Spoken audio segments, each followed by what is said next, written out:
Hey everybody, this is the Sliders Review, and it's Women's History Month, and I'm here today to talk to you about Yellowjackets, Seasons 1, 2, and 3, Part 1.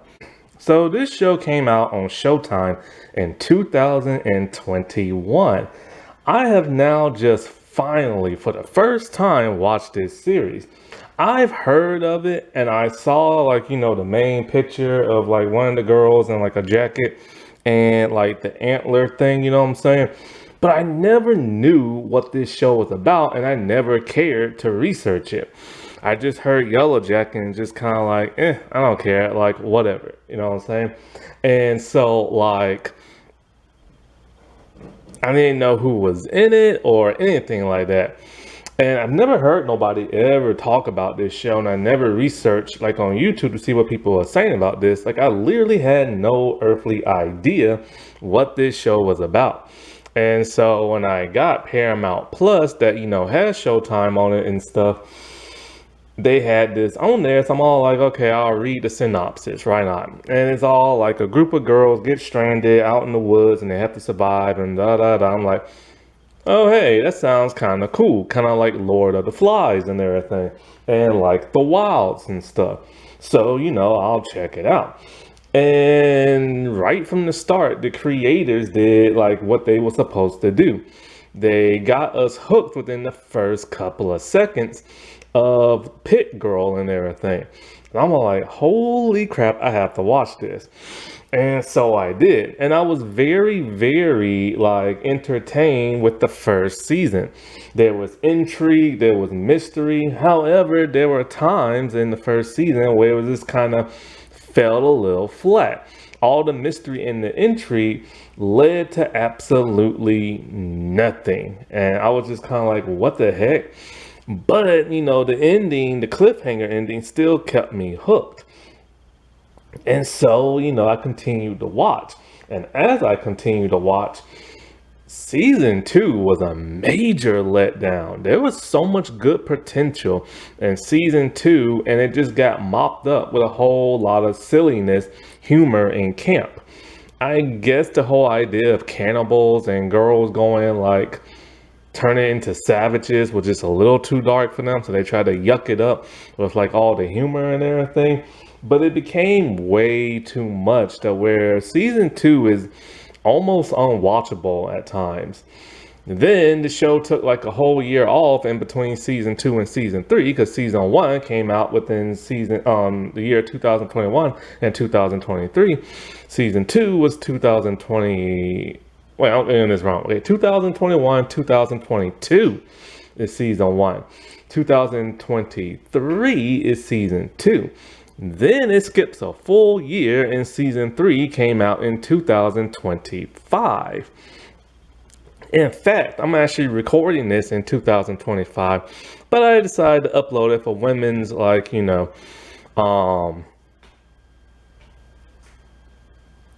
what is it, like History Month in 2026. So yeah. And so like, and one reason why I took a hiatus is because of the writer's strike and everything. But then by season 3, things started to improve. It started to get much darker than the first 2 seasons and much more of a mystery. And it's a huge improvement over that of season 2. And so but it wasn't perfect. It was still that same flaw of that of season 1, where the mystery kind of fell a little flat and it doesn't really amount to too much. But it's still interesting and it keeps you enticed to want to watch season 4, which yes, it did get renewed for season 4. And, with the star power backing this, which I recognize so many of the celebrities in this show, to where it's kind of like, yeah, if I ever get Paramount Plus again, which I'm going to have to get the more expensive plan so I can get Showtime. Or maybe I can find the show, if Showtime has an app, maybe I can find that and do something with that. Because I'm not really interested in Paramount Plus. Like, all I'm doing is watching, stuff from the past. And, I hate doing that. I want to watch new stuff, but they really don't got nothing that's new that really interests me. You know what I'm saying? And so, like, I just find this show to be like frustrating at times because it's kind of like there are times where they go there and they really go there. But then it's time where they pull themselves back and it leaves you asking the question of what the point was this storyline? What was the point of this character? What is the point of this family? And the problem is like they try to do too many twists and turns to keep the show interesting. You got to keep it interesting, and twists and turns is a way to do that. But when you're constantly hit with twist after twist after twist after twist, then things start to become very repetitive and it starts to lose its spark.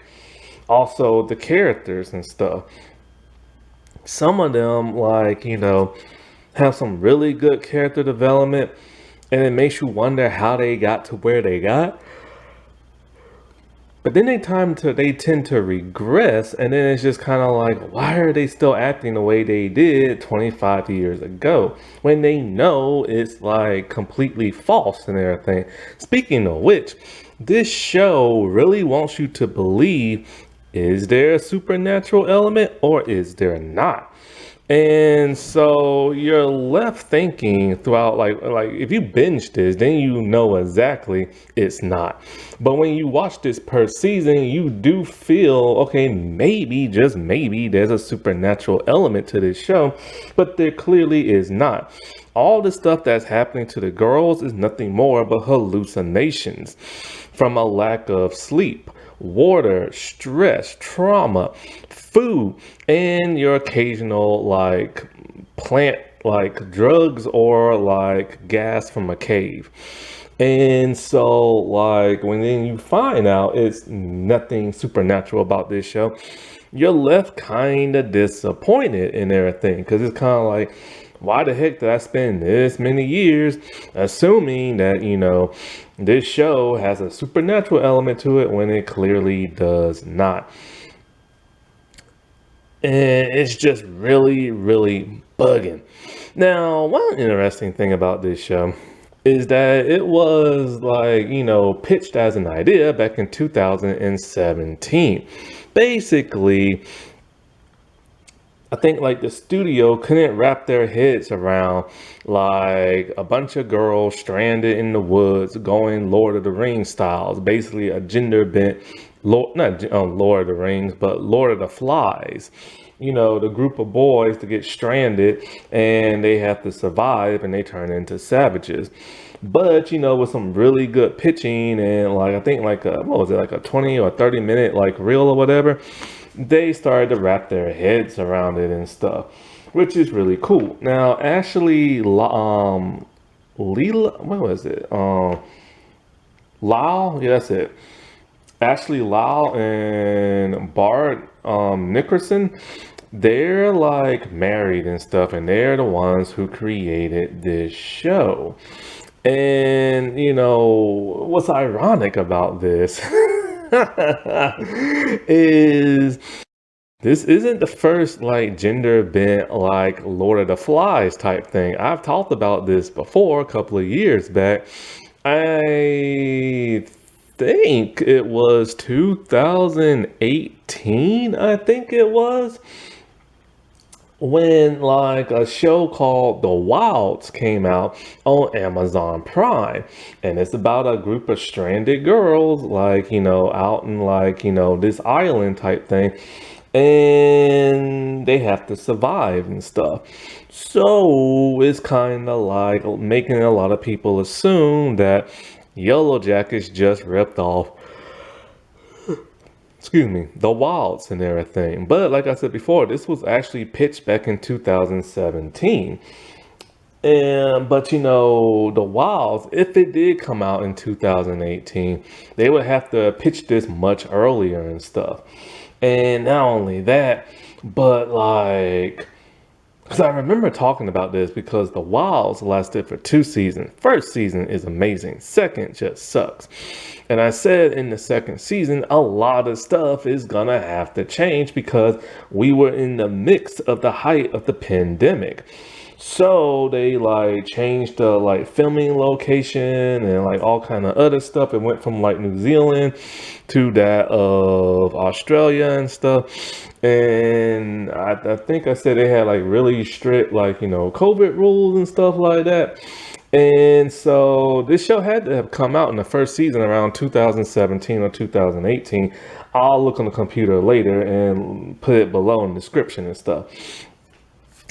So if this show, if it came out in 2017, then yeah, you kind of know where these people got their inspiration from.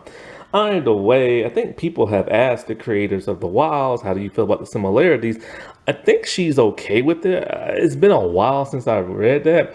She's okay with it because, it's like strong female empowerment and stuff like that. And she's just happy to see stuff like that. And yes, this show does have strong female, like, empowerment. Both shows do. But what's crazy is just there's a couple of similarities and a couple of not. They are technically two vastly different shows, but with similarities. One, a group of girls are like isolated out in the wild by themselves and they have to survive. One is an actual plane crash, while as in the wilds, it's like it's set up to look like that. The girls are drugged and they were never in a plane crash, but it's made to look like that. Also, the characters. There's a super religious girl with blonde hair. There is like, a person of color who's a lesbian with armpit hair. There is kind of like, a girl with some weight to her who's kind of like, the leader trying to get them through this and everything.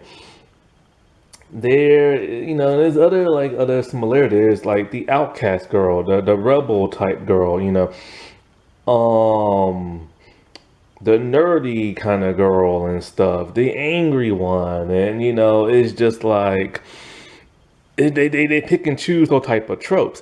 Also, what is crazy is Warren Cole, he's in both shows. He played the dad to like the super religious girl in the wilds, and then he plays the husband to one of the survivors and everything. Like it's weird. Like both shows are similar, and he's in both shows. I remember when I saw him in like Yellowjackets, I'm like, that can't be the dad from the wilds, is it? Oh, but it is. Also, with both shows, like I said before, the female characters are like flawed in both shows, but you do tend to root for them. You know what I'm saying? Even though they are flawed and they make mistakes, they do make up for their mistakes. Not making them entirely bad characters. But once again, because this is modern television, the guys are always portrayed as like, simpletons, weak, or just like the angry, mean kind of guy and everything. And I don't get that. Like, I don't get why the guys are always portrayed like this in both shows. Yes, I know it's modern Hollywood, but still, like, it doesn't always have to be like a factor and everything. Because for the most part, the guys in the wilds are really, not wilds, but Yellow Jacket are very nice and everything. But they become docile after a while. Like Coach is probably like one of the best male characters, but there are times where he has cowardliness, and the girls, they don't listen to him. They completely go over his head. Then he's later pleading with them for his life, and then he's pleading for them to take him out and everything. Like, it's just such a downgrade. Then there's like Travis, who starts off angry, then becomes a little bit nice because he's in a relationship. But then after that, when he's almost assaulted by like all the girls because they was high on drugs, then he becomes extremely docile and just does whatever they want. Like, he will go against them, but that's not until like the third season. Then you have Walter, my God. Walter is so annoying and everything. And it's like he will do anything for Misty. He will kill a cop and frame the other cop for it, making him a horrible person. But he does it all for like love and everything. And the cop who got framed, I don't know why he accepted the framing, because he didn't do nothing wrong. Well, except for pretend to be the older boyfriend of a teenage girl, which him and his partner went along with and nobody else knew.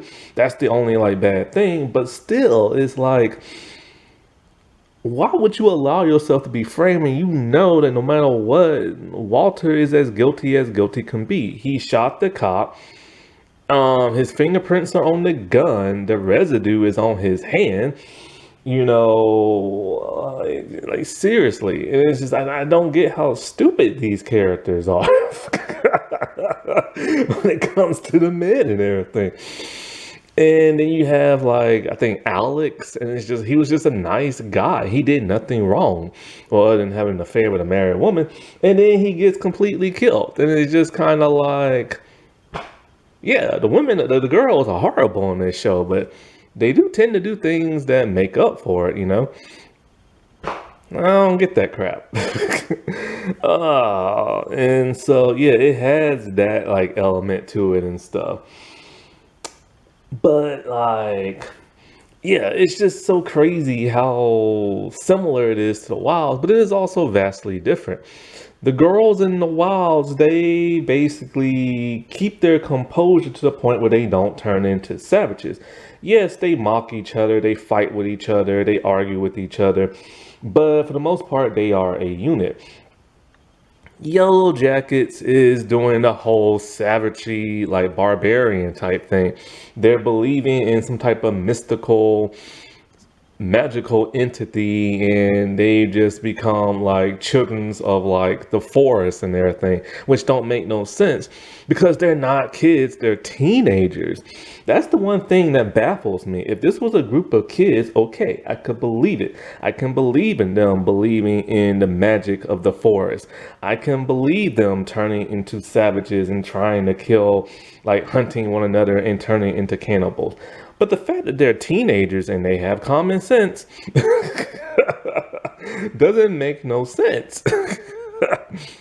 But one thing that this show has that the Wilds don't is massive star power. There are some big name heavy hitters in like Yellow Jacket, whereas the Wilds doesn't have a huge big name whatsoever. Still to this day, after the show's been canceled, there still isn't no big name celebrity on that show. And it's to the point where the Wilds have just been like forgotten. Whereas Yellow Jacket is still going on to that of a fourth season. I mean, one of the biggest stars they have on this show is Christina Ricci, man. Wednesday Adams herself. Like, people love her. I love her. She's so great. And she is amazing as Misty, man. Like, you want to hate Misty because Misty is a very bad character, but she has such a bubbly personality. You can't help but to love her. Plus, she's like so smart. And Christina just plays her to like perfection. And not only that, but they did a great job when casting the young cast versus that of the older cast. Some of them kind of look like each other, kind of. And some of them, at least three of them, have the same exact personality from adult to like teenager. It's like they really study. Some people act completely different, and it's just kind of odd as to what made them be like the way they acted as a teenager, what drove them to be like as an adult. Like Shauna. Shauna is the most hated character in the entire series. She is horrible. And it's like, she was atrocious when she was a teenager, doing the things that she did, wanting to kill people, wanting to harm people, wanting to eat people, taking control, trying to keep them stranded there. So what made her into somewhat of a docile housewife when she got older 25 years later? What caused her to just be all like, you know what, I don't even like my daughter. Like, I can't stand my daughter. I hate her and everything. What made her to the point of being paranoid that her husband was cheating, goes and have an affair? Like, and then what causes her to snap and all of a sudden go into survival mode? And the thing about adult Shauna is that yes, she does some horrible things. She does kill people or try to kill people at times. But she does it because one, she's paranoid, and two, she's trying to protect her family. Because of all the bad stuff that happened 25 years ago, whenever somebody catches wind of it and tries to blackmail them, she goes into defensive mode and wants to protect her secrets, protect her former soccer players, and more importantly, protect her family. Misty is kind of the same way too. She doesn't have a family, but she cares about the girls that she lived with for 19 months in the forest and everything, or woods, I should say. And she would do anything to protect them, whether it's kill a person, teach somebody how to get rid of a dead body, anything, you know what I'm saying? And so it's like, it makes you wonder what made them like evolve the way they did when they got older. Some of them, at least, you know what I'm saying? Because Misty, for the most part, is still the same as that person, but Shauna is completely different.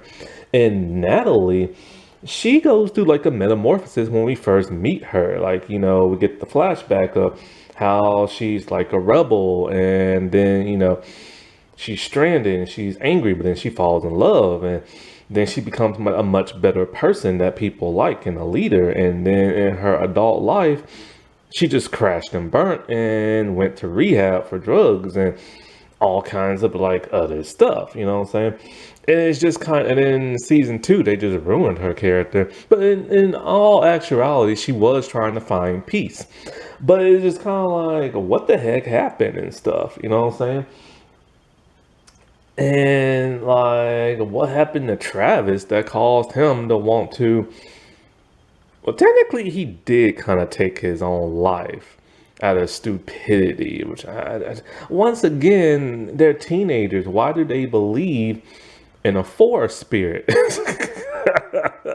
Now, there are, let's see, 10 episodes in season 1 and 3, and there are 9 in season 2. And thank God they didn't get that extra episode, because I just couldn't take it no more. Now, you know what's funny? I keep forgetting that they're soccer players, because they're from America. They got in a plane and they crashed in like the Canadian mountains and stuff. And you completely forget that they were soccer players. And one reason why you forget, they never really mention it. The way they don't run like they are athletes and everything. And it's just and they don't use no type of like skills from like sports to try to like, survive out in the wild and everything. Now, in the first season, we're led to believe only a small group of the girls survived in Travis. So it's about like, let's see, one, two, about 4 girls at the most part. I'm just thinking on top of my head. I'm not at the computer, so I can't really see.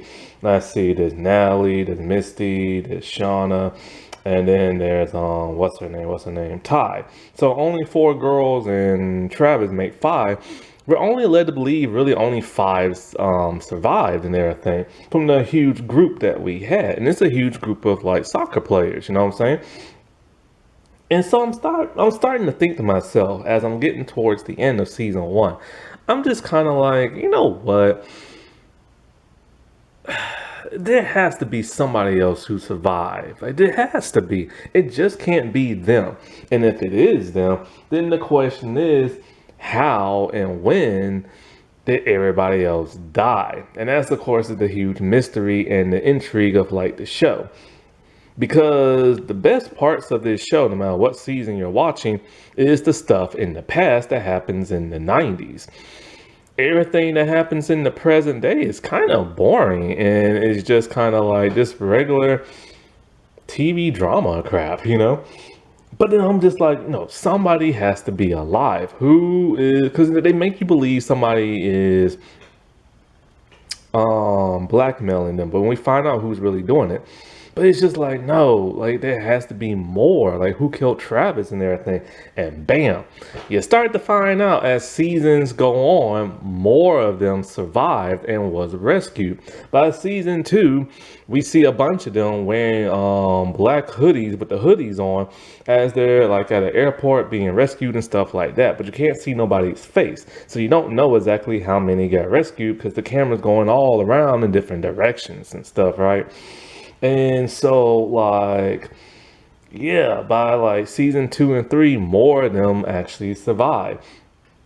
In season 2, you find out that there are 2 more survivors and everything. And then by season 3, you find out there is another.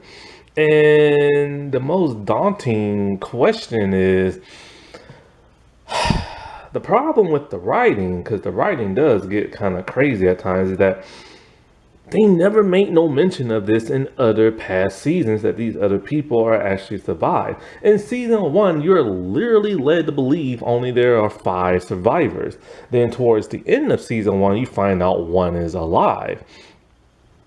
So wait, so technically, yeah, there was 1 that was revealed to be alive at the end of season 1, and then season 2, there's another and stuff, and then another in season 3. But then it's kind of like, why is there never no mention of this? Why don't they keep in contact with these people?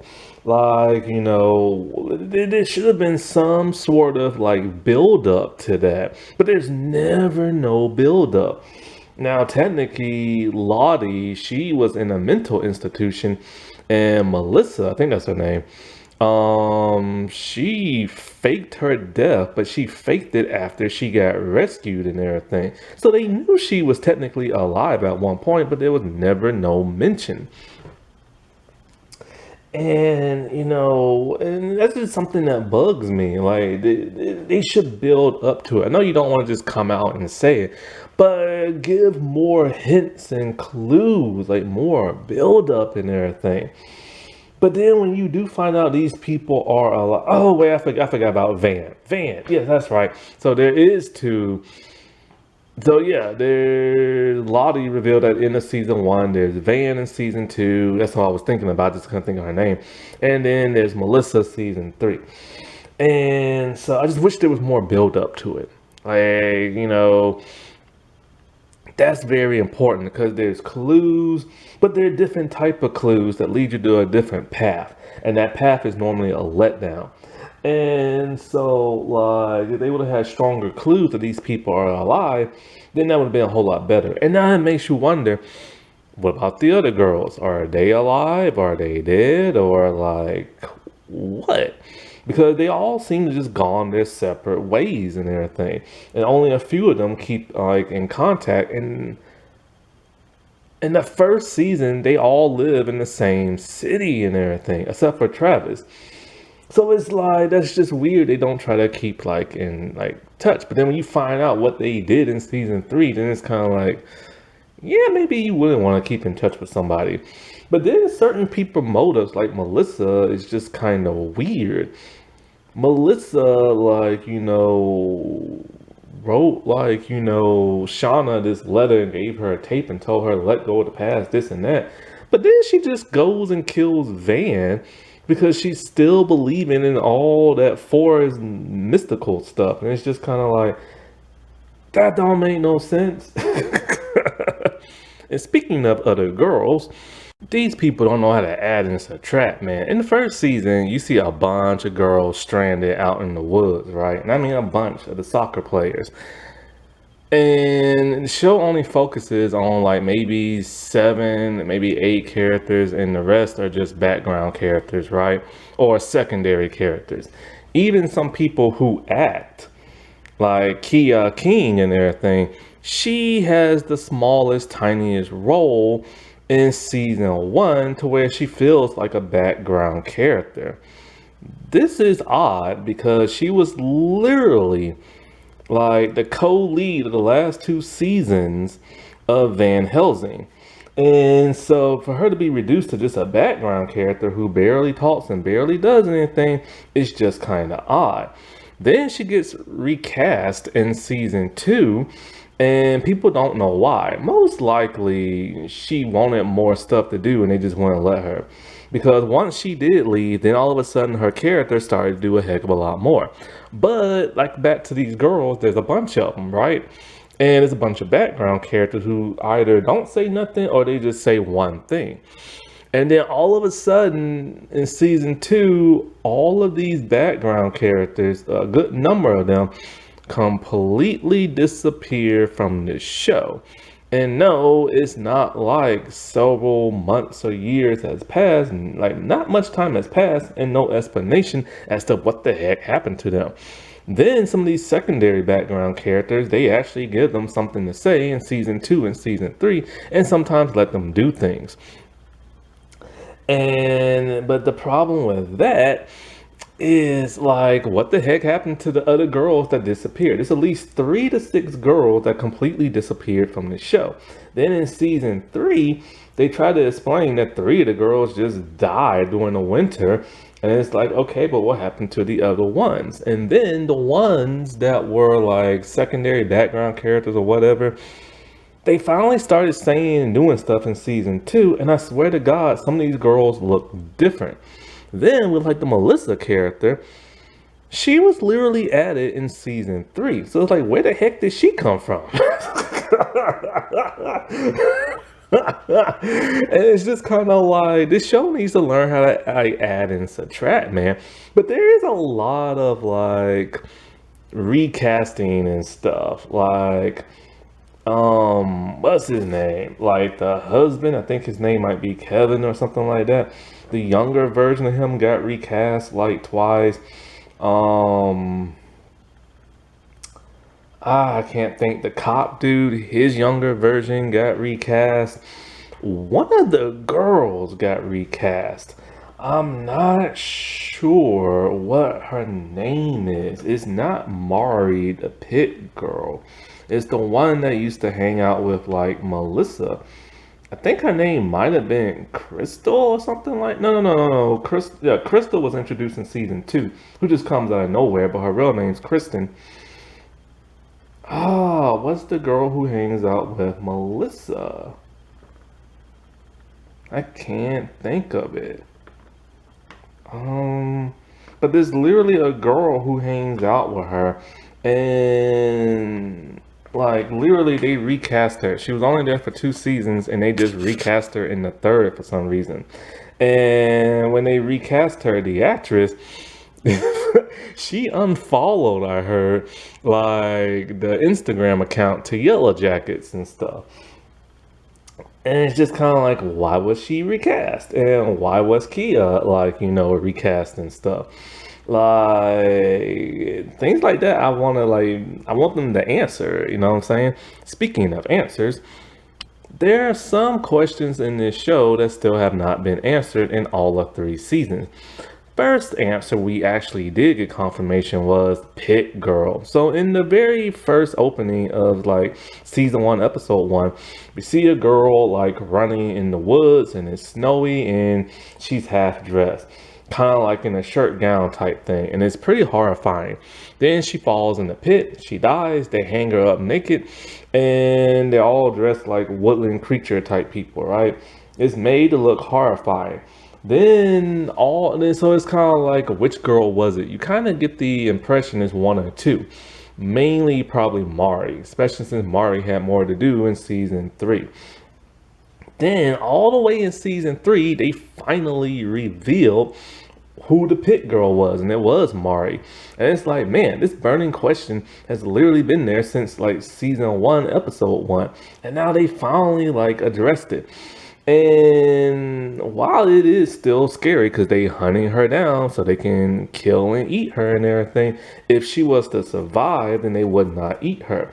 Also, she kind of like tried to escape and evade as long as she could so that the girls can get the satellite phone to work and everything. And so it didn't really seem that scary, but it still is scary. Speaking of burning questions, still to this day, we do not know who burnt down the cabin in season 2.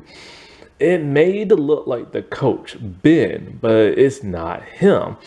So that still has not been answered and stuff.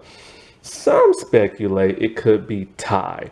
because she doesn't have a split personality, which I wish she did, because that would be a whole lot easier to explain. She has something else that's kind of like a split personality. Both mainly, basically, when you're asleep, you're anxious, anxiety, whatever, you kind of create this new persona that's more forceful and everything, and that's what she's done. Still her and everything, but she doesn't remember what the other person does. It feels like a split personality, but once again, it's not. And so a lot of theories are pointing towards her. But what if it's not her? But most likely it probably is, because she was unaccounted for when the place burned down, because she's always sleepwalking and stuff. But why would she want to kill everybody? That is the question. And like sometimes I think it might have been Shauna, but Shauna is the one who woke up, I think, and told everybody. So I just don't know. And the other question is, who created the weird symbol? None of the girls did, but they have taken it on their own. Most likely it was the dude living in the cabin who had died and everything. And but why did he create this specific symbol and everything, you know? So it's questions like that that just have not been answered. And also the other question is, what about the other girls that are secondary characters that now get to do stuff? Are they dead? Are they alive? How did they die? You know what I'm saying? Also, when Natalie made contact with the outside world, how long did it take for them to be rescued? We know that is, I looked online, it's 19 months they was trapped in the woods, and a full year has gone by because we get to see winter twice. And so if it's fall in the school, so that means it was just probably like a year and 3 or 4 months they was out there. And so what about the other months and everything? Like, why did it take so long and everything? Or did they come and rescue them like, all of a sudden? And like, what happened to them after they did get rescued? Like, cause they gotta live with all the crap that they did, cause they ate 3 people and everything. They have beat each other. They have chased and hunted each other down. They believe in some type of wood spirit type thing. They belong to the cult of Lottie and everything. And so these kids' psyche are very much damaged. And so it makes you wonder, like, I'm really hoping season 4 will show them get like rescued and how they readjust to the real world, because they have to be able to assimilate back into the real world. That will be the smartest thing for them to do as writers, because they can't keep making the mistakes that they've made already, especially like in season 2. And so, like, that's what I'm hoping we get to see, how they adjust back to that of the real world and everything. Because after they got rescued, 25 years have passed and now they're adults. And as we see them as adults, a little bit of what happened started to linger back with them. Like all of a sudden it just started to like happen after all these years, like 2.5 decades and stuff. What triggered these events? You know what I'm saying? So, yes, this is a very fascinating show. It is not perfect. It is flawed and everything. And like, there's way too much humor at times and there's too much flatness with some of these like reveals. But I do like these like strong female empowered shows. I like drama. Survival shows are really cool, but I've seen somewhat better survival shows, like take The Walking Dead season 2 when they contemplated, okay, I think the dude's name was Randall or something like that. And do we kill him? Do we let him stay with us? He's a dangerous person. If we let him go, then he's going to find his people and they're going to come back and get us. Do we kill him and make us like judge, jury, and executioner? Or do we let him stay with us and potentially he could hurt one of us? And they went around in a circle over and over debating what they should do. Here, like in the first like 2 seasons, they didn't really do that. They just came to a conclusion and went with that. However, I did appreciate the trial of like the coach. The writing got so much better and sharper in season 3. people started to decay into madness a whole lot more. Even though I hate the Shauna character and everything, I do like how she probably has the most character development.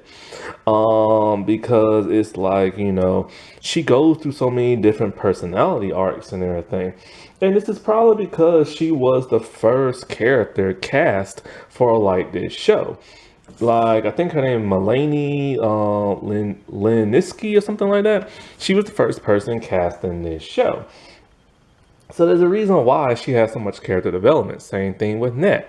However, there has been some slight fallout with like the cast, just slightly and everything. Juliette Lewis, who plays the adult Natalie and everything, she left the show after season 2 wanting to be killed off and everything. And I was very shocked and surprised because she's one of those big name celebrities who is attached to this show.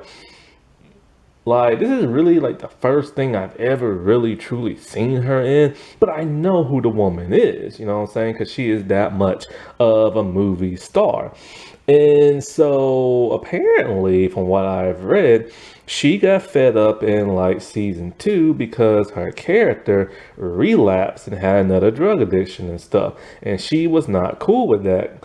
And so, like, I think because in her real life she suffered from that as well. Because I remember reading when she was 13 or 16, one of those two ages, she snuck into a bar and got some drinks and stuff like that, which sounds like something Natalie would do. So she was fed up with that and she's now gone. And her leaving the show does take away from a certain dynamic of the show because people really loved her character and her growth, then her descent, and then her growth again. Because while she is the brooding outcast and everything, there's a lot of depth to her. She does have a heart and she does care about people. They expanded upon this in season 3 a whole lot more with teen Natalie and everything. But now the problem is, Natalie went from being like an outcast to like a leader, until where the group turning on her to the person that got them rescued. This would have been a heck of a lot more impactful if we get to see the adult Natalie come to terms with that and remind people of that and stuff. But now she's not here. Also, the character of Van, the adult actress, Lauren Ambrose, like, some people believe that she was unhappy with the way her character died because she didn't go out in this big, like, action-packed or meaningful type way. She was dying of cancer and, tried to save a woman, and the woman turned on her and killed her and stuff. And so some people believe that, like, she wasn't told to the extent of how her character was gonna die. And then there is the celebrity that plays Teen Van. I think their name might be Liv. Um, I forget the last name. I'll look it up later. They took their name out of consideration for like an award because they're non-binary.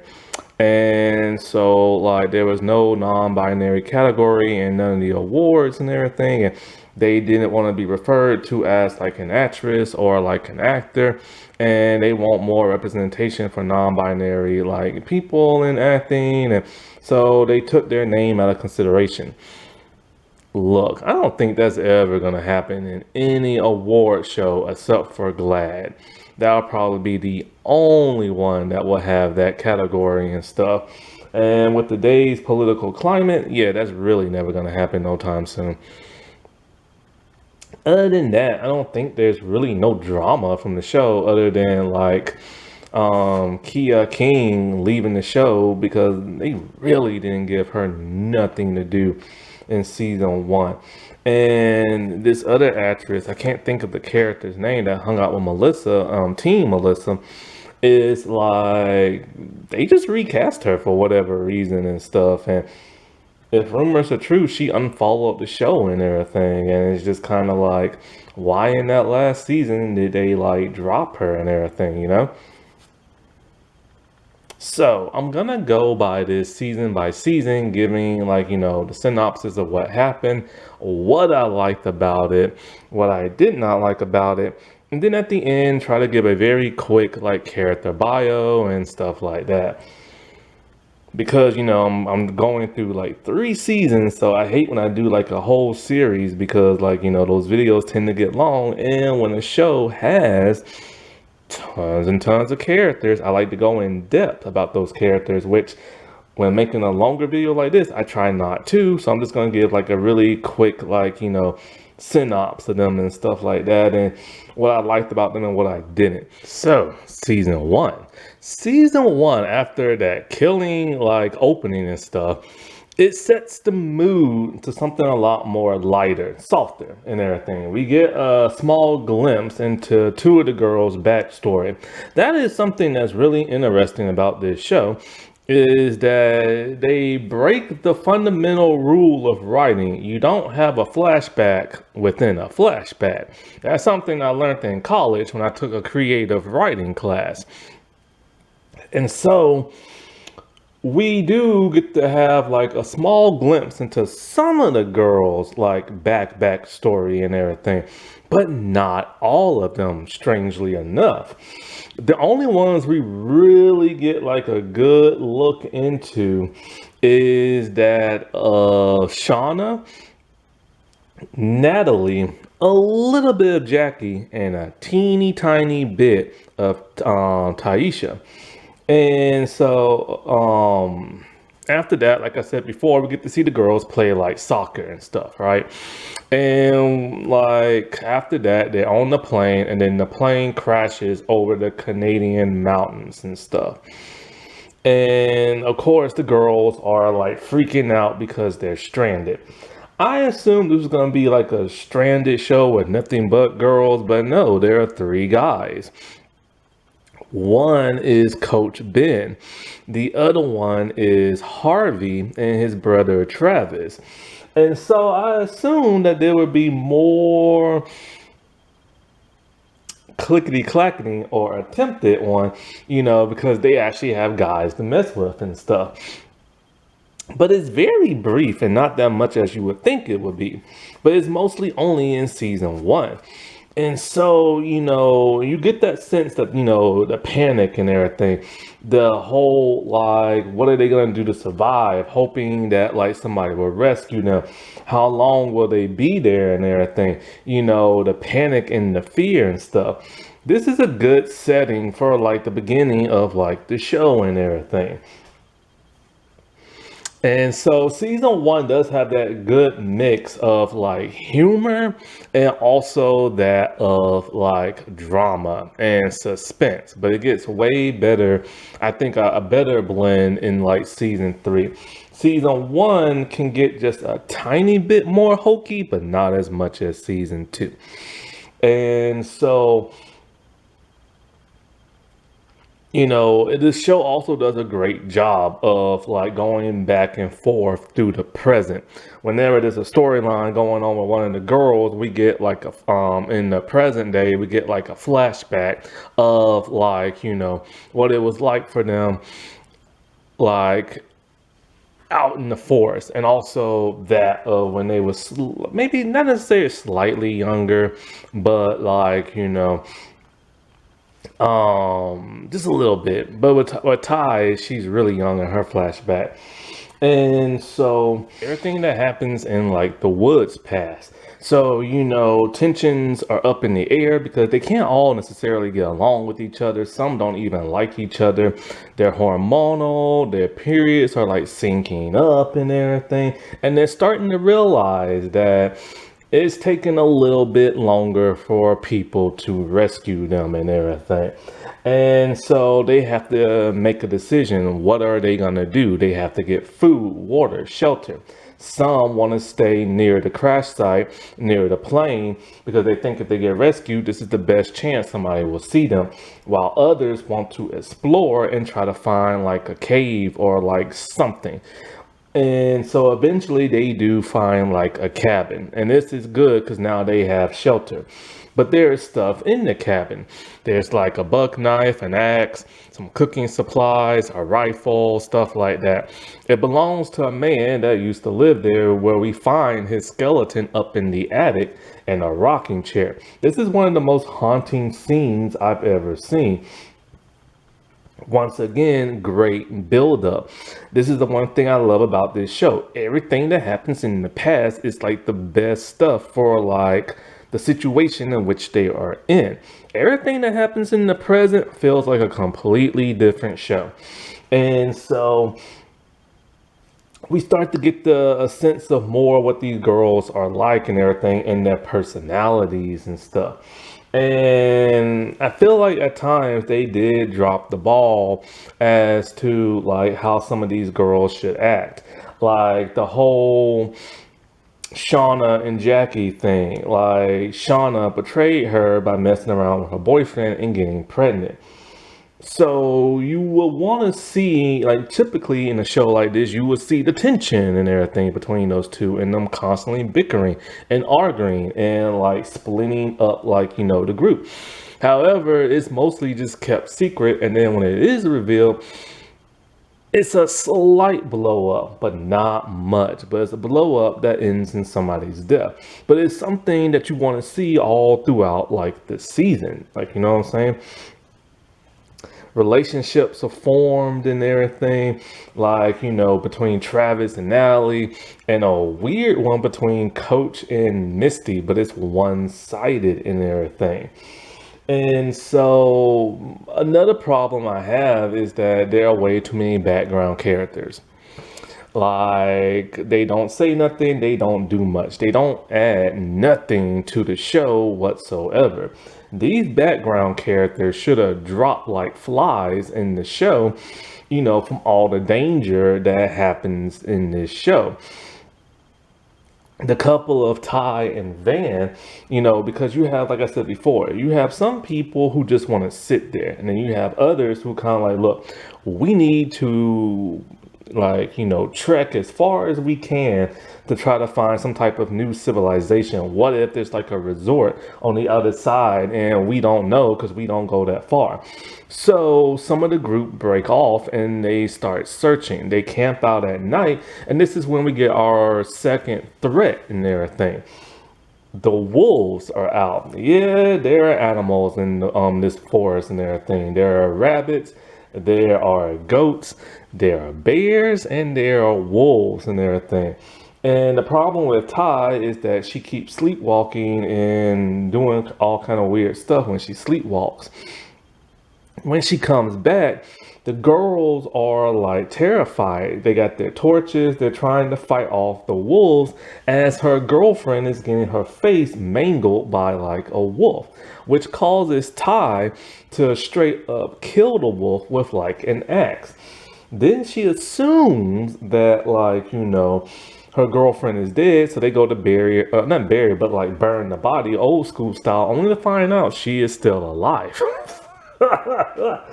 So, you have to deal with that, the aftermath of that drama, and the girl having her face like stitched up, and everybody freaking out because now people are too terrified to go beyond the campsite and everything of the cabin.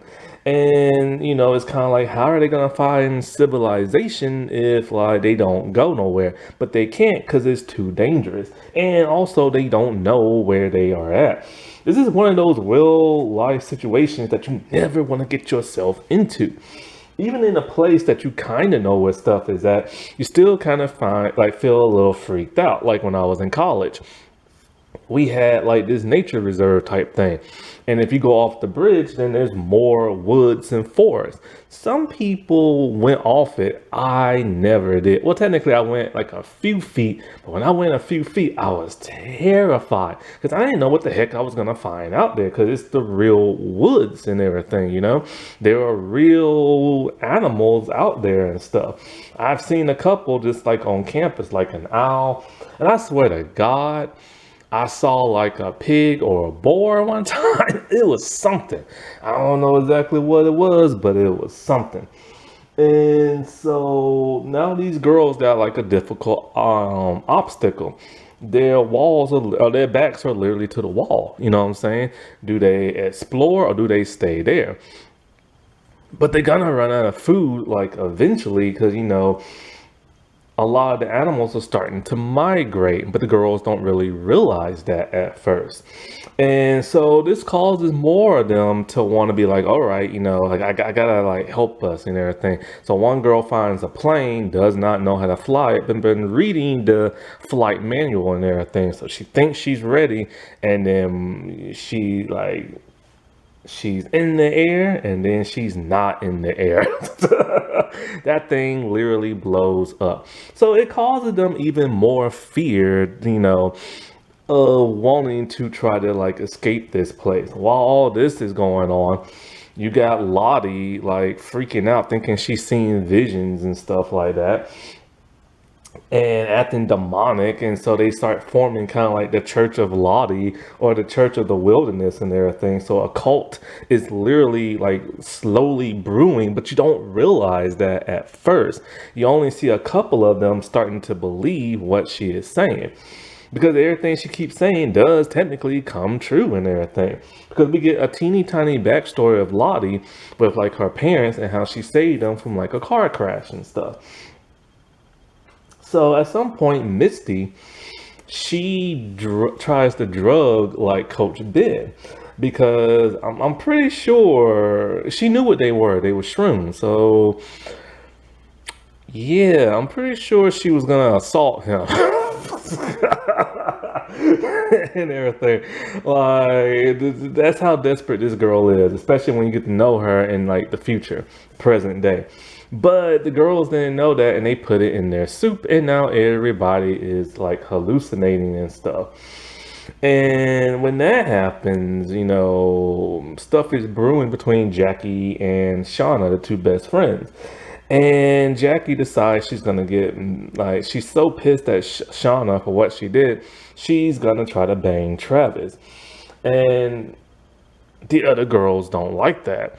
This causes the girls, when they start hallucinating, that they decide they're gonna bang him and everything and do like a group banging. This causes like, Jackie and Natalie and stuff to try to rescue him, as Shauna's about to slit his throat with like the knife and stuff. And so while all this is going on, Shauna is pregnant and everything and keeping it from everybody. And it's one of the craziest scenes ever, because this is the first sign of them becoming savage. But, you can give them a pass because they're high on drugs and everything. They're hallucinating. But then, things start to go worse. The coach can see what's going on as he's tripping and everything. Harvey is getting scared and he runs out.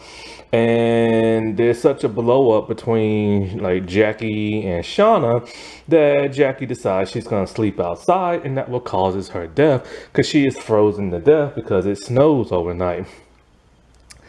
And after that, when they go to bury her, lightning like strikes the body and cooks it. And what happened next is the most shocking thing ever. The girls are woken up by like the aroma of like Jackie's cooked body. Already they're like, they're coming off their trip and everything, but they're still so hungry and tired and delusional that the smell of it is so good they just can't help themselves, and everybody gorges out on like Jackie's body except for like the coach. And it's kind of like, holy crap, they turned into cannibals. And the coach is literally terrified because he only now has one leg because of the crash, and he knows that most likely he will be next. And so like, this was just like the most shocking thing ever. And they do it in such a nonchalant kind of way. It's almost like they're hypnotized to like the smell. And I like the way it's acted because it's not like they're all like, screw it, I have to eat something. Like, no, they're literally just kind of like dazed and walking out like, oh, it smells so great and everything. And she wanted us to eat her, and maybe this was like a gift or a sign or something like. And they just started eating her, and it's just kind of like, oh my god. So this lets you now know the girls are dangerous and they will do anything to survive out in the winter now that they have tons of food supply in the form of human bodies. Now, at the end of season 1, you see Lottie like praying, and next to her is Misty and Van. So it makes you think, oh crap, they're joining a cult. So you start to think, okay, those three can't be trusted now. How is this going to be like really dramatic for the next season? Well, it's kind of not. In the present day, the plot gets really interesting because you don't really know who some of these girls are supposed to be, the adult actresses, you know what I'm saying? But you kind of get a feeling with some, and well, especially Ty and Misty. And so like you just get to see them in their average day, like you know, like their normal average day. Like Shauna is like a housewife and mother, and you know, and you see her like dealing with her teen daughter, and all of a sudden when the food is thawing out in the sink, she sees a rabbit in the yard and decides to kill it and skin it. And it's just kind of like, okay, something is causing her to snap back into her survival mode. And, you know, because they all have some sort of PTSD from that. So you start to see what kind that is, you know what I'm saying? But you see that slowly as the season go. With Ty, she's waking up in the middle of the night and eating dirt with or eating an animal and stuff raw, and she has no idea she's doing that. With Misty, she's this tiny bubbly type woman, but she is dangerous and everything. She is a nurse at an old folks home, and it's just like when the lady's getting on her nerves, she's like holding her too tight by the arm or pinching her or something like that, causing that woman pain. And it's kind of like, holy crap, like she is a dangerous tiny woman. And then with like Nat, she gets something, a postcard in the mail with the symbol of like what they saw in the woods.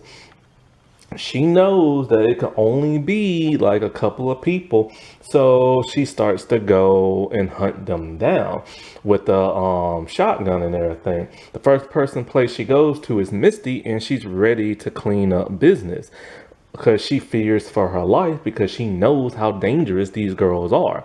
Now, at this point in time in the first episode, we have no idea how dangerous these girls are except for Pit Girl and everything. And so, like, after that, they start to realize, okay, somebody is blackmailing them because a couple others got, like, you know, the postcard. And they want, like, $65,000 or something like that, or 600,000 or something like that. And so the girls are kind of like, crap, you know, who is trying to blackmail us? And how do they know, like, you know, or why? And so they start to figure out, okay, maybe somebody let something slip, you know what I'm saying? And somebody's trying to blackmail them for that. So the girls start to go, like, you know, kind of like undercover and stuff like that. And so they they devise a plan to capture the person blackmailing them. And while all this is going on, there's also the whole Travis thing. We find out he is alive, and Natalie tried to call him, but he won't talk to her. And apparently they had a relationship after they got rescued as adults and everything, but broke up. Then all of a sudden he's hung in like a building, and so they start to realize, okay, whoever killed Travis must be the person blackmailing them. So you got Nat, who's out for blood, and the other girl's out for answers. But this whole twist falls completely flat because you start to suspect it could be Shauna's new boyfriend, even though she's married. And like the writers are setting you up to believe that and everything, right? Only for this thing to become completely stupid. The twist ending is that no, the person who's blackmailing them did not kill Travis. The person who's actually blackmailing them is like Shauna's husband, because he got tangled with like the mob and they gave him a loan. He can't pay it back. They're gonna break his kneecaps if he doesn't pay it back.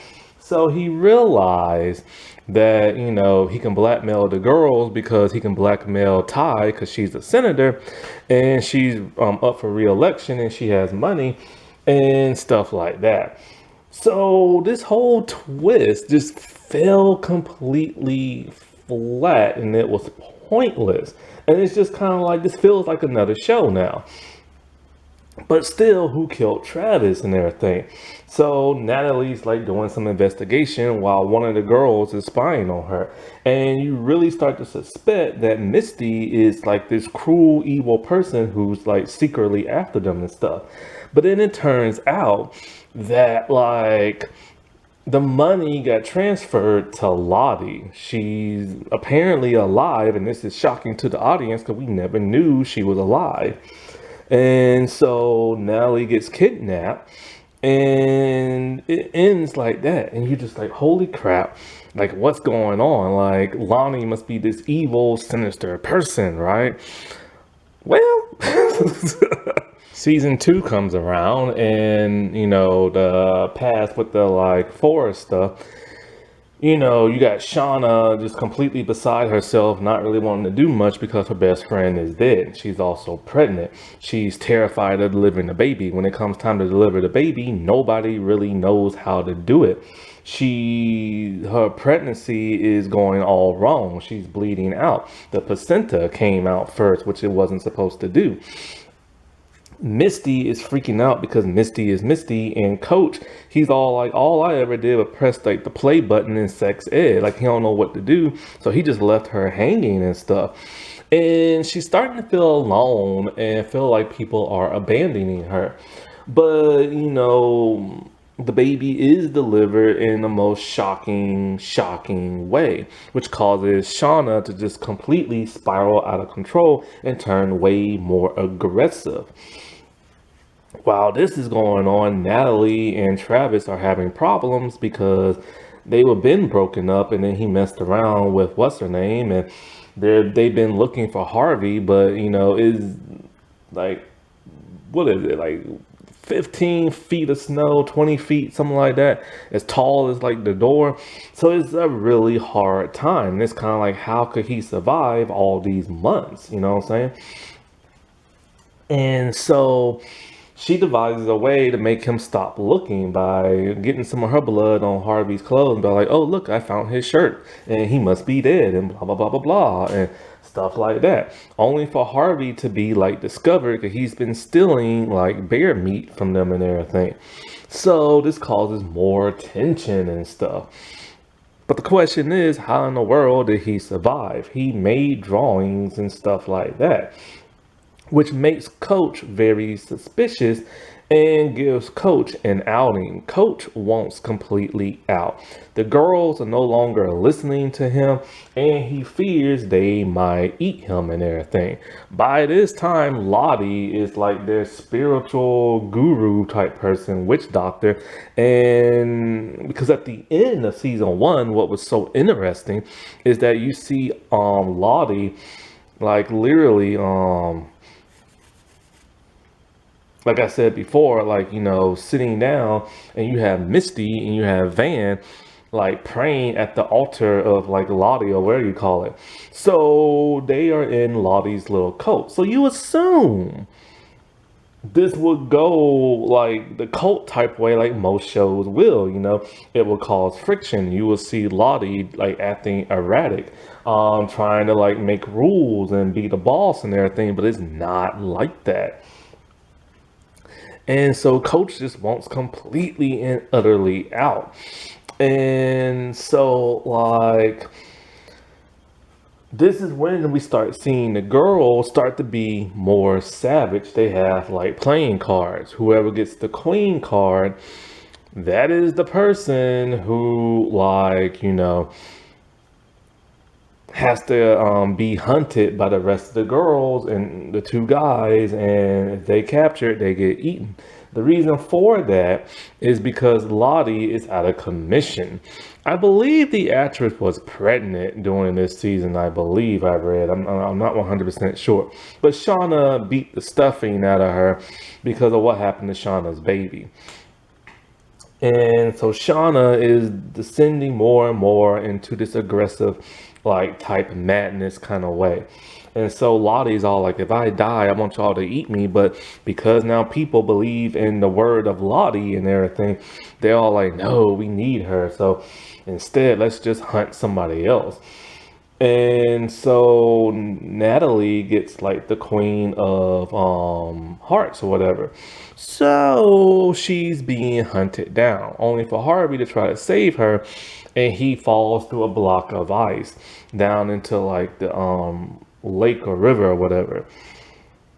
And when they get his body out, they decide, hey, we're gonna eat him now. So it's kind of like, whoa, they're really doing this whole eating thing, which now makes me think maybe that's where, like, the other girls went, the background girls and stuff. And so, like, it's so bad now that coach is just like, yo, look, I'm done. And he's out. Like, he is out. And he just like disappears and everything. And so one night, all of a sudden, he's spying on them.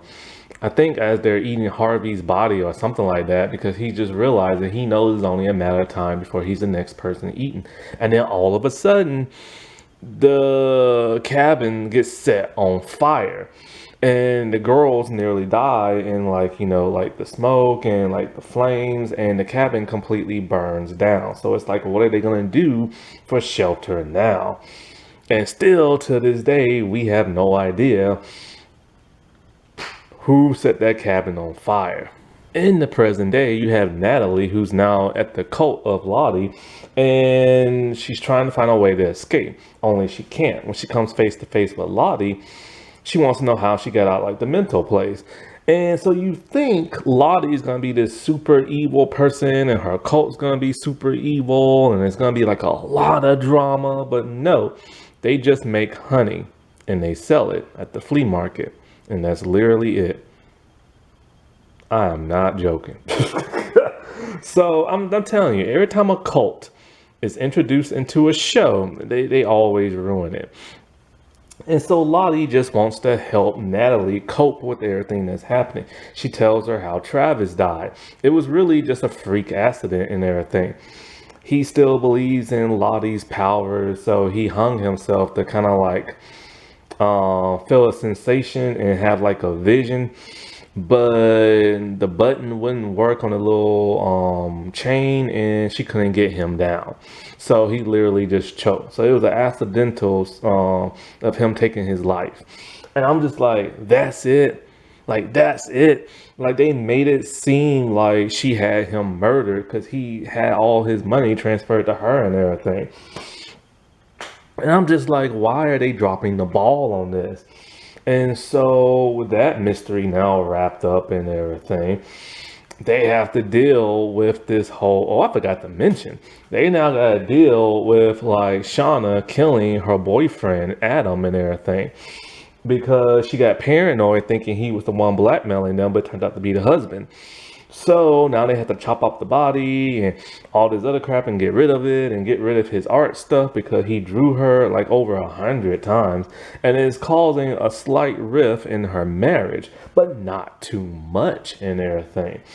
While all this is going on, with the whole tie and everything, you assume Taissa is gonna like having to deal with like, being now a senator and all this stuff happening, but you don't see none of that. And it's kind of like, how is her past going to affect her being a senator? You don't really get that and everything, but she's still blacking out She goes halfway around the country and she finds that a Van is alive after Vanessa and stuff.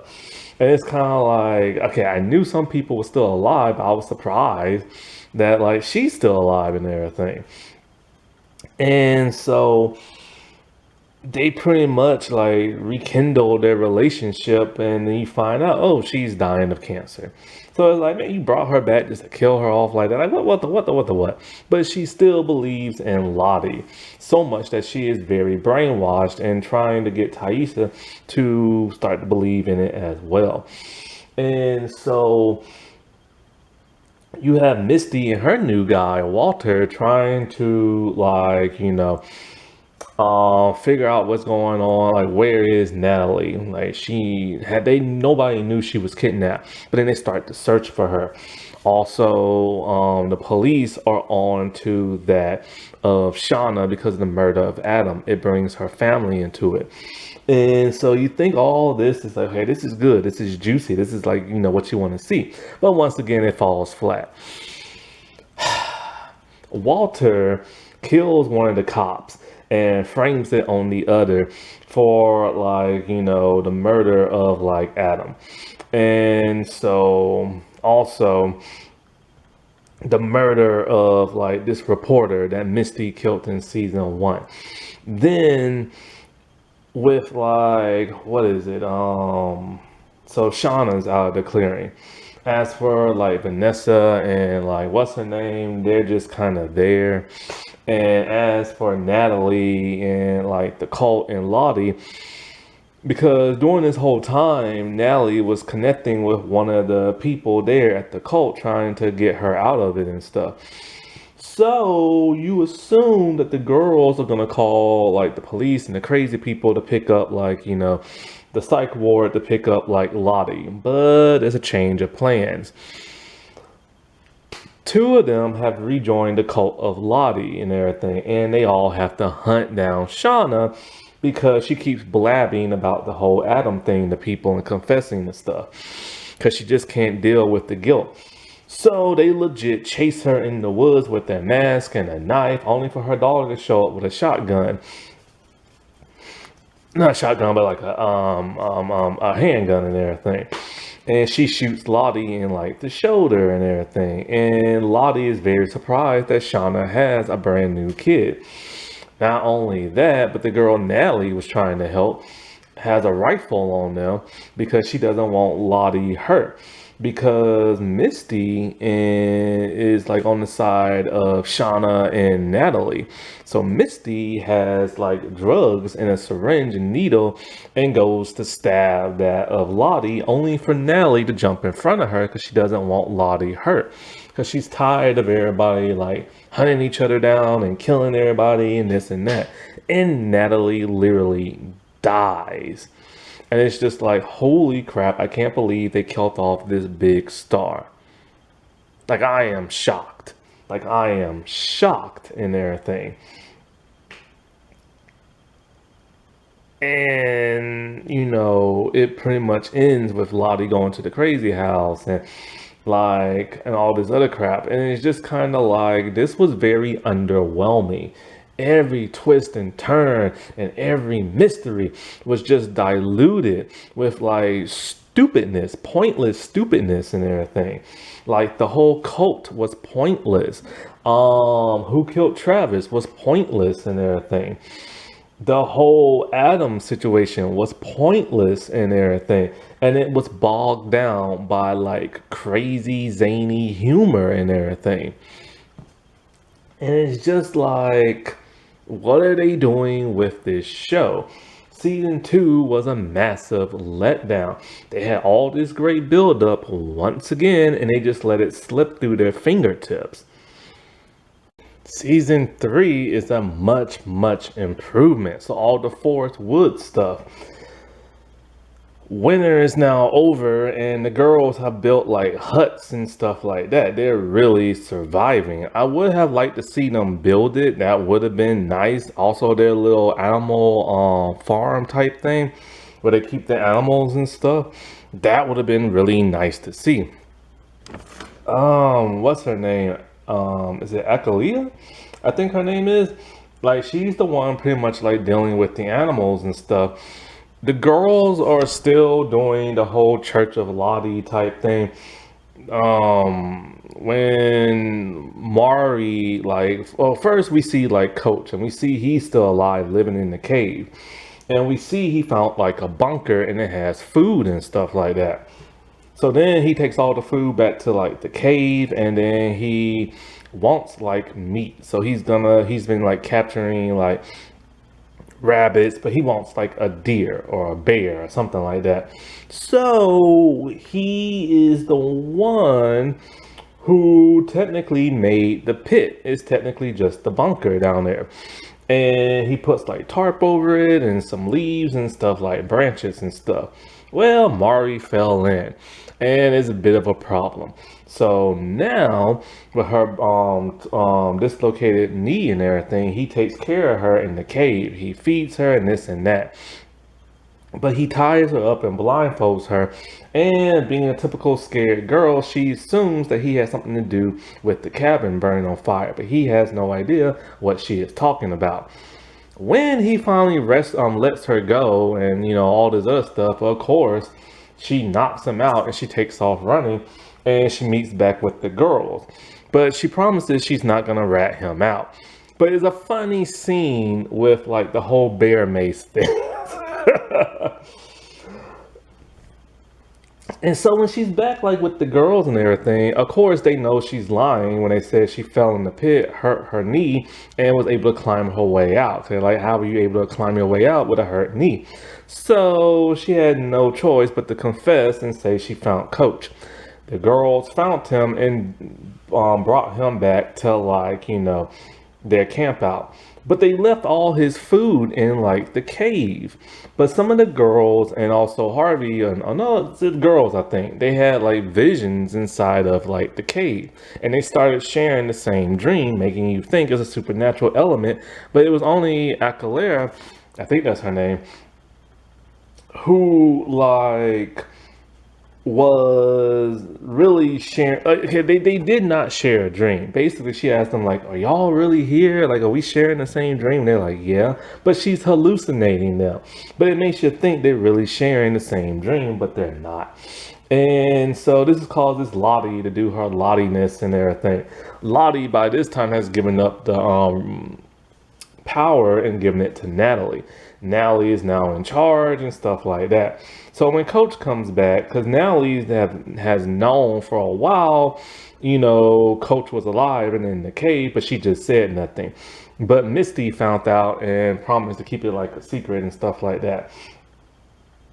But, since they found out Natalie knew, Natalie has to be the judge, and she makes Misty be like his defendant lawyer type person, which she doesn't want to do because she's pissed at him, because she's technically still in love with him, even though he is gay and told her that and stuff. But she's gonna do the best, and he knows, like he tells Misty, you're wasting your time because the girls are pretty much just gonna kill me and everything, because Shauna, for like her and Ty are out for blood. They believe he set the cabin on fire and everything, and they just want him to pay. Plus, they just want to eat his body. So they have a trial, and you think it starts to go well. Like, he tells them, even though I hate kids and everything, I have been looking out for y'all from so long and everything. Like, he knew that, like, Vanessa and Ty were like lesbians because he caught them making out, but he kept it to himself. You would assume this would have made Ty come around to his side, but Ty is very vengeful at this time. Plus, her other personality is taking over. I don't care. I'm just going to say it's a split personality. What the thing she has is dumb. I like split personalities. So her split personality is like coming around and want him executed. So they all take a vote, but they don't have a majority. Then with the intimidation of Shauna, they all changed most of them changed all their votes to have him killed. This is devastating because it's like this dude has done nothing but try to keep them safe, but he got terrified of them and ran off. But Shauna is also pissed at him because he didn't help deliver her baby. He just took off like freaking out and everything. So at this point, they're just gonna keep him their prisoner, but he refuses to eat and everything. Like he does not want to eat. So he's at this point he's like, screw it, I want to die. But they decided that they wasn't gonna kill him, just let him to torture him and everything. So they cut like his other ankle, the good one, because he only has one ankle left, so he can't run off. So with him refusing to eat, this is when Misty's all like, I'm not gonna let him die, and she starts force feeding him with the tube and everything. And so it gets literally to the point where Natalie just can't take it no more. The man is suffering, so she does the humane thing and executes him. To the pissed off frustration of Shauna and Ty, but mostly Shauna. So, yeah, Shauna ain't liking this whatsoever. And they won't like Natalie to pay. By this time, however, since he's already dead, they make Natalie carve up his body so they can eat it. As they're eating him, they discover scientists and everything. Scientists who are like, studying frogs. Shauna straight up kills one of them, and the other two take off and they start hunting them down. Anyways, when they capture them and everything, I can't believe what happened. They have a way out of there, but some of the girls don't want to leave. Ty doesn't want to leave because she won't be an out lesbian. Shauna doesn't want to leave because Shauna is just Shauna and she has power over here. And she doesn't want to go back to the reality of going back home and realizing, hey, I lost my baby, I lost my best friend, and all this other crap, and I've done all this evil stuff. The real world would not understand I can probably go to juvie. So she doesn't want to leave. So eventually one of the other scientists dies and the other one kills the other scientist person. Actually, I think one's not a scientist. He's more like a survival guide person. But the scientist killed him and everything because she realized they were going to kill both of them.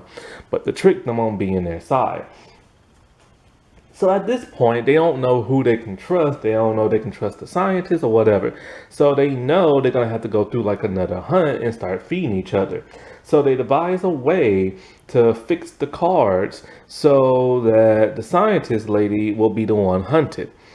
Because they don't understand, hey, why is all this bad stuff happening? They're like, oh, because we haven't sacrificed one of our own, a good one. We've only been taking out the bad one.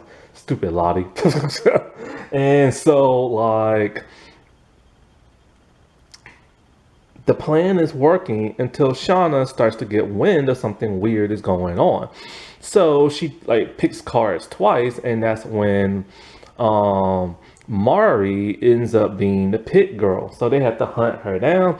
But this is when Mari is trying to buy them a lot of time so they can get the satellite phone to work and everything. While all this is going on, all this trickery and everything, the scientist helps tricks Shauna. Because Shauna is really, really wanting to kill Natalie and everything. But Natalie's not there. Natalie gets a call through to the outside world and everything. But of course, Mari falls in the pit. They kill her, they eat her, and this and that. And so the stuff that happens in the past is always good, but it gets even better in season 3. It's way darker. The girls are descending into madness. Shauna has freaking lost it and everything. Lottie thinks she is like literally God or something like that. And it's like you have this scientist and you don't know if you can trust her or not. Plus the scientists have their voices on like a cassette tape about them, like I think killing somebody or eating somebody or something like that. So it's kind of like when they do get back in the real world, what is really going to happen to them? Well, we know they live normal lives and stuff, but we don't know we know the tapes got hidden, but Melissa found the tapes and stuff. And I really hope season 4 shows us like what happens to them when they're back in school and stuff like that. So in season three, the present day is literally just like every other present day stuff. Everything leads to something pointless. However, it's still once again intriguing, but there's less humor. Thank God for that. Walter is dialed back this season because I think Elijah Woods was filming like a movie or something like that.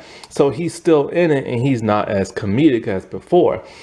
But he's helping trying to figure out who killed Lottie. Lottie literally comes back in like the first episode and talking about she has no place to stay and stays with Shauna's family. While there, she's starting to act kind of normal a little bit, but then all of a sudden she ends up dead. So they have to figure out now who killed her. So it's kind of like a tread of season one. Who killed Travis? Who killed Lottie? And whoever did it must be the person who is once again blackmailing them in a way. Somebody sent Shauna a message, a note with like a cassette tape in there. Now at that point in time, we didn't know the cassette tape came from the scientist with the frogs and everything. So we don't know what's on this tape, and there's no way to play it because her daughter is the one who got the message, and she doesn't have a cassette tape player. And she drops the note. You literally forget about the note until like the last episode. So like Shauna thinks somebody is coming after her family, especially now since Lottie is like dead and everything. And also somebody locked the freezer door and Shauna was trapped in the freezer room and almost froze. Not only that, but when she was in the restroom, somebody went in there, turned the lights off, left the cell phone. The cell phone played the Queen of Hearts song, which is something they used to do to pick out who's gonna get like eaten next and stuff like that. So she's freaked out, but she does the smart thing. She grabs her family, they go out of town, and they stay in a hotel. After that, the show kind of focuses a bit too much on the family and everything. And so while this is going on, you got like, Ty and Van fully back in like a relationship. You have Van who now is no longer a senator. She lost her job because of the events at the end of season two. Her wife has completely left her and took their child at the end of because of what happened in season two. And so like it now leads them to have like a relationship and she's having fun with her. They're dining and dashing and stuff like that.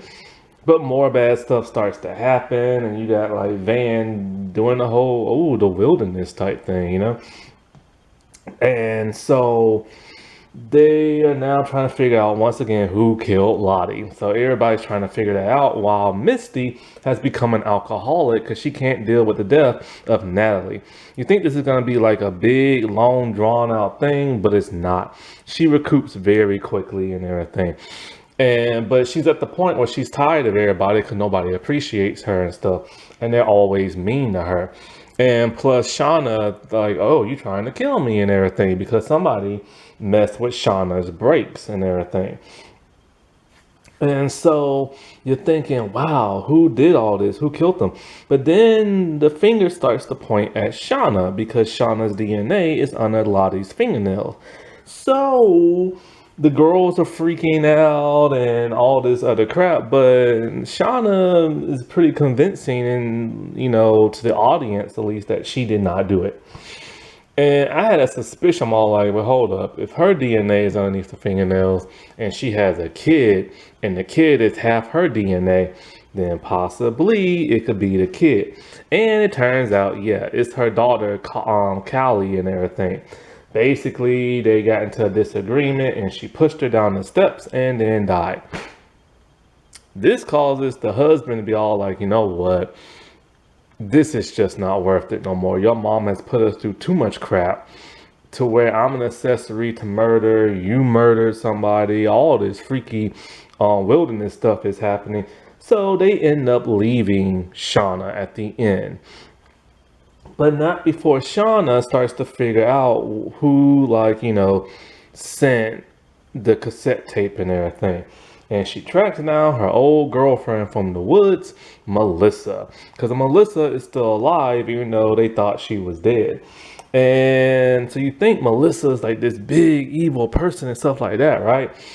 Not necessarily. She's all like, look, Shauna, like, I'm sorry I used you in the woods and everything, but it's like, you got to move on and let the past, like, just be the past and live your life to like the fullest and be happy and stuff like that. And she's all like, I wrote that in the note. So now the note gets brought back up, the one that her daughter dropped underneath the refrigerator. And so, like, it turns out Melissa literally changed her name and married the daughter of the scientist lady that they killed in the woods. Now, at this point in time, we didn't know the scientist lady died. How does she die? We won't find out until next season. Or maybe 2 seasons, who knows? This is technically supposed to go on for 5 seasons. That's the intended plan. And so Shauna just don't believe her and everything. And turns out that no, Melissa did not shove her in the freezer. That was Misty because she was just pissed off. And as for the phone, that was just random. As for the brakes, that was also random because she didn't get the car check. And it's like, oh my God, they doing this crap again? Stop setting up a cool mystery just for it to fall flat. So of course those two fight, and at this point in time we don't know it's Callie, so you really do think it's Shauna who's killing people, and she bit a flesh of what's her name's arm and made her eat her own flesh. Anyway, struggle here and there. Melissa gets out, only for the girls to find her, go back, try to stop Melissa. Melissa's all like, she did this and she did that, only for them to turn on her. Then they tie her up. She turns on like the furnace, not furnace, but the fireplace. Shuts like the flute. Everybody passes out from smoke. Vanessa saves everybody. Vanessa saves her, and then in a weird and stupid twist, Melissa stabs and kills Vanessa. It's all like the wilderness must be like appeased and everything. And I'm just like, you still believing in that crap? Then what the heck was all that like telling Shauna forget the past and forget the wilderness and forget all that? I don't understand how every season tends to get dumber in the present day and everything with the bad writing and stuff. Yes, it's an improvement over season 2, but my God, they're still doing stupid stuff. So Shauna, realizing her family left her and everything, has decided, you know what, it's time for her just to write down everything again and blah, blah, blah, and let out all her feelings. But Misty and Ty, they're not having this crap. They feel like the people they cared about the most in their life are now all like dead because of Shauna. All this is because of Shauna and blah, blah, blah, blah, blah, and blah, blah, blah. So they plan on killing her. And so with season 3, like I said before, it's a step improvement over that of season 2 and everything. The drama's better, the writing is somewhat better, the humor isn't as wacky, and it has a nice blend. The girls descend into madness in the past, and it's really intriguing stuff. And with this show, it made me stop and think, okay, how long did this go on? And I read it was the original plan for 5 seasons.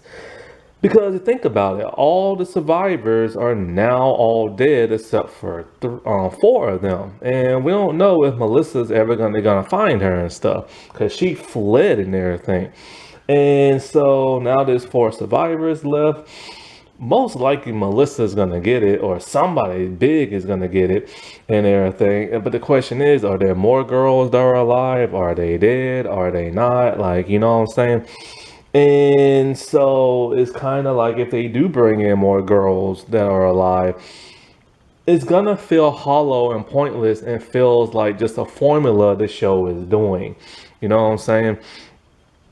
Because it's kind of like they're losing their creativity by bringing all these girls back. Because if these girls are alive, where the heck have they been? Why haven't they been mentioned? Why don't they go to the class reunion and everything like in season 1? And so it's just kind of like they need in the next 2 seasons start like killing people in the past, and then start like doing something better with the girls in the present day and everything.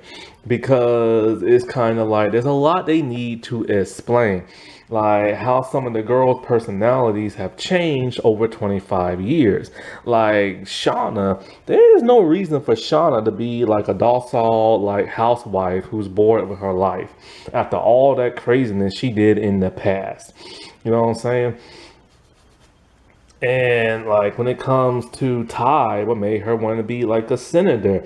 How did she keep everything like hidden and everything, And like how did she meet her wife and like all that other stuff? And Misty is just so different. In the first season, she was super horny and just wanted to get laid in the present day. And then after that, you no longer see that. And then you can't tell if she's evil or good. And then the second season, she's good, but she does evil things to protect her friends. But now she supposedly is turning evil and everything because of the whole Natalie dying thing. And it's like, was she like in love with Natalie? Because like Shauna and Melissa, that lesbian romance came out of nowhere. And I'm starting to think Misty might have had a crush on like Natalie or something like that. But she calls her best friend, so who knows? All right, let's quickly go through character bios because there is a lot I left out of their like personal lives and stuff. Okay, so since I did 3 whole seasons, this video got a little too long, like 3 hours and a half type long. So I'm gonna cut it off right here. And this will be part 1. And part 2 will come out later this month. Happy Women's History Month, everybody. All right, well, I'll talk to you later. Bye.